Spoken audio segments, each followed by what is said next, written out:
Okay, so see that is here in last lecture, diagram we have seen that is there is the stigma, okay, then style and the ovary, inside which there is the ovule. So see that is here like this structure of the ovule is, okay. So see that is it is the ovule and it is the stalk or the punicle. It is the punicle. And here the punicle is attached to the here the nutritive mass which is present on the wall of the ovary. या ओव्हरीच्या wall वरती हा nutritive मास असतो, त्याला आपण काय म्हणतो इथे placenta. Actually अशा पोझिशन मध्ये हे ओव्हिल असतं. ओके, लक्षात येते.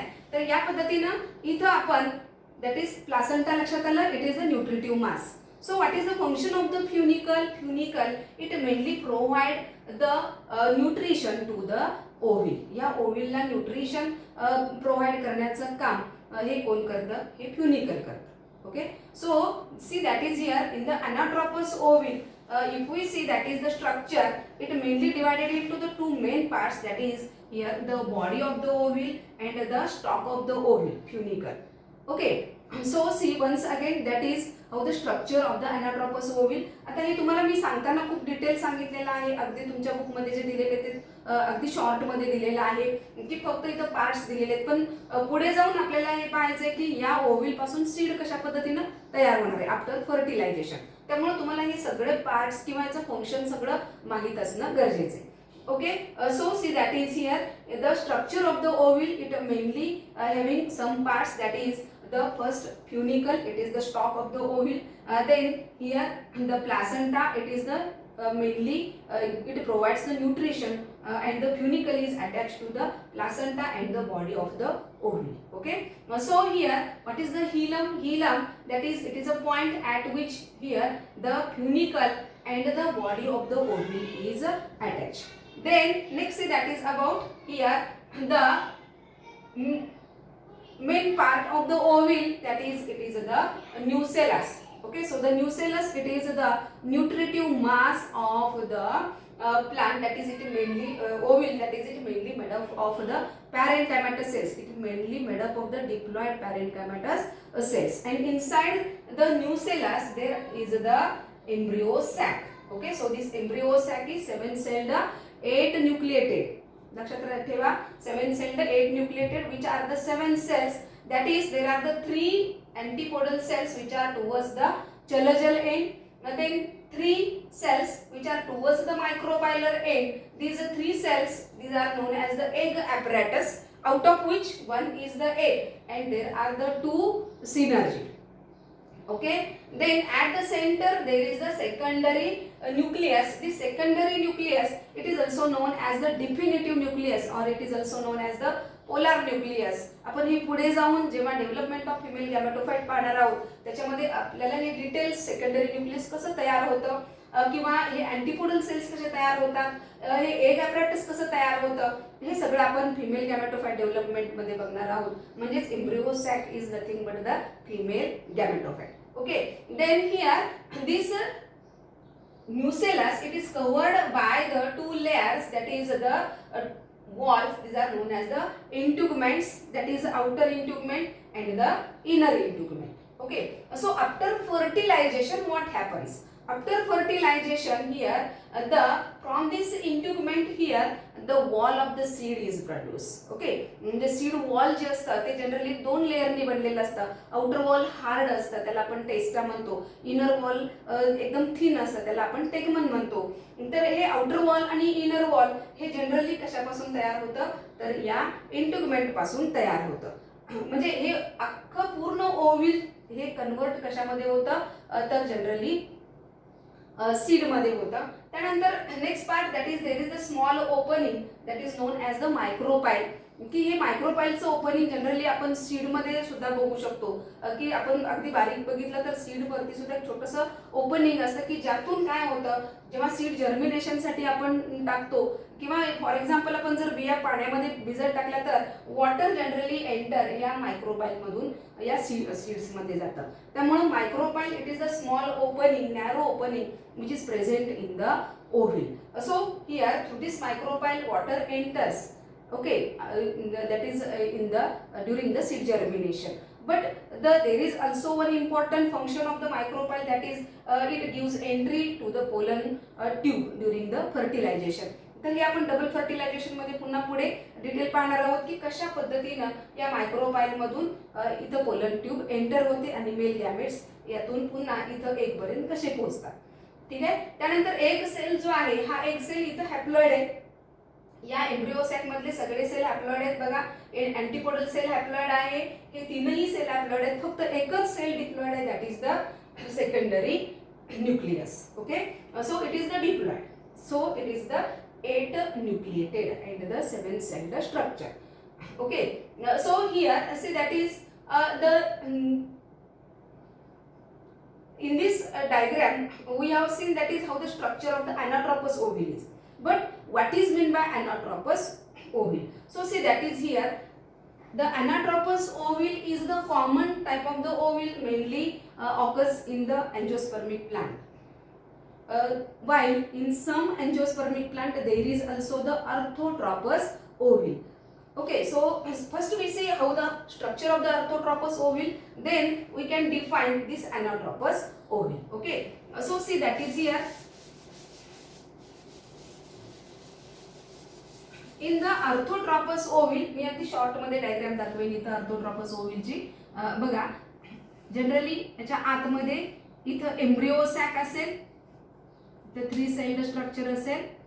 ठीक आहे. सेकंडरी न्यूक्लियस, इथं अँटीपोडल सेल्स, त्यानंतर याच्याकडे मी इथं काय असेल, हा न्यूसेलस असेल. आणि अनाट्रोपस ओव्हिल जर बघितला आपण तर त्याच्यामध्ये हे स्ट्रक्चर या पद्धतीने असतं. That is in this anatropous ओव्हिल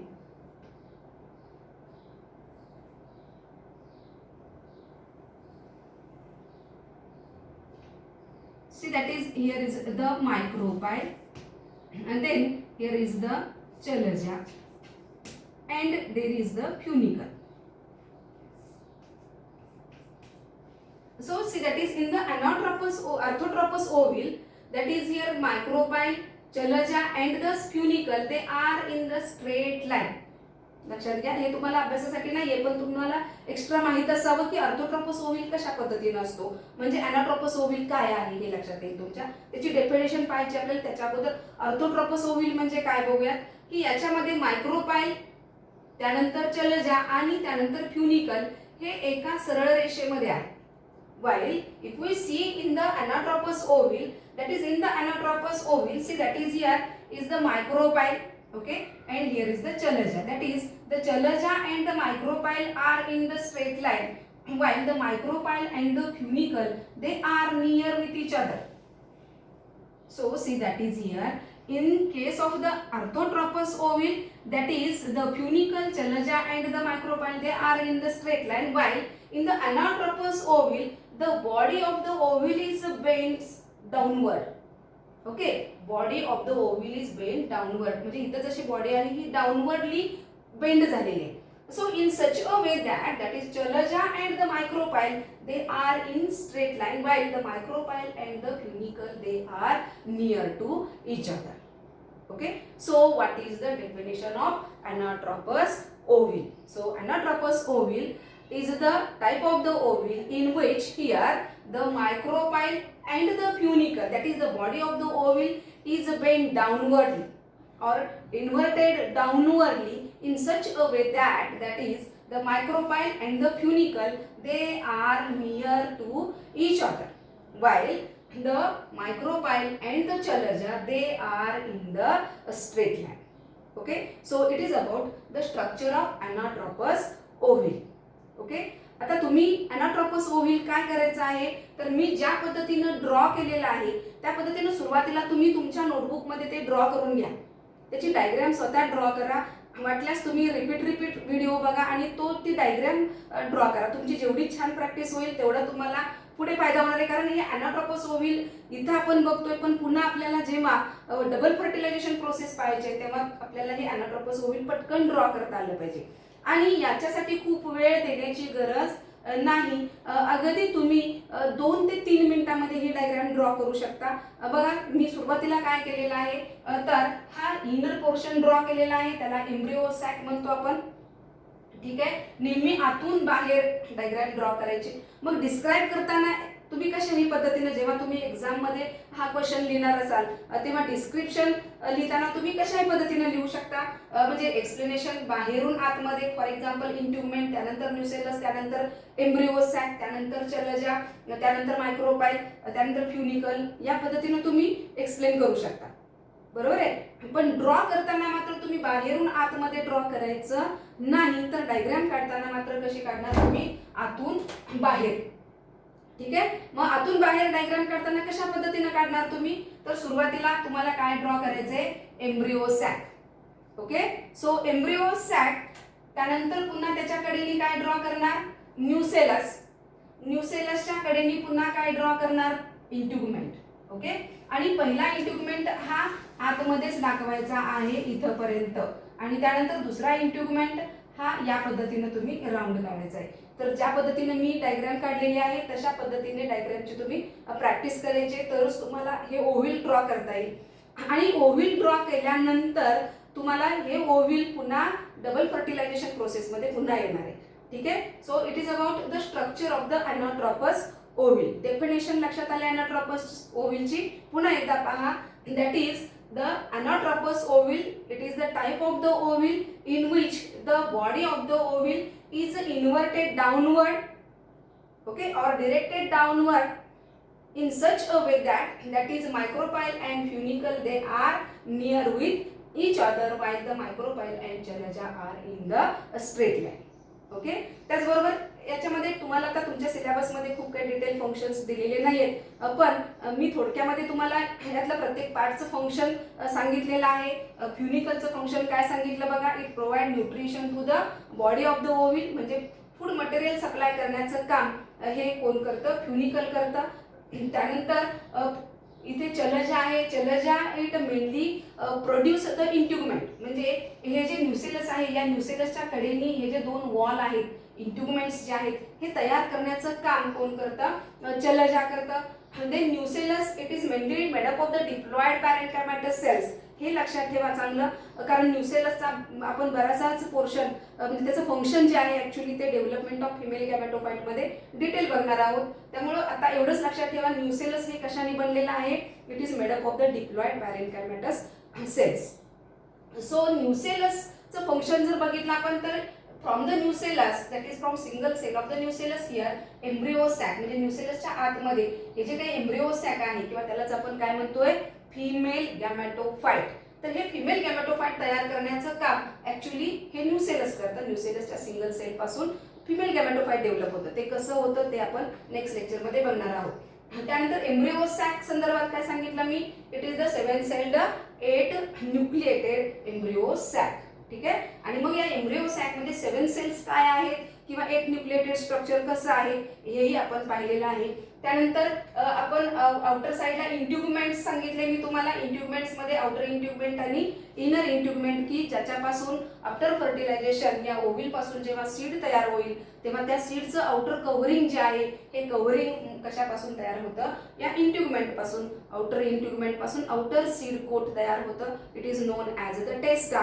inner integument पासून इनर थिन कव्हरिंग तयार होतं, which is known as the tegmen. म्हणजे इंट्युगमेंटचं function that is formation of the seed coat. आणि मायक्रोपाइलचं फंक्शन मी काय सांगितलं, it gives entry to the water during the seed germination.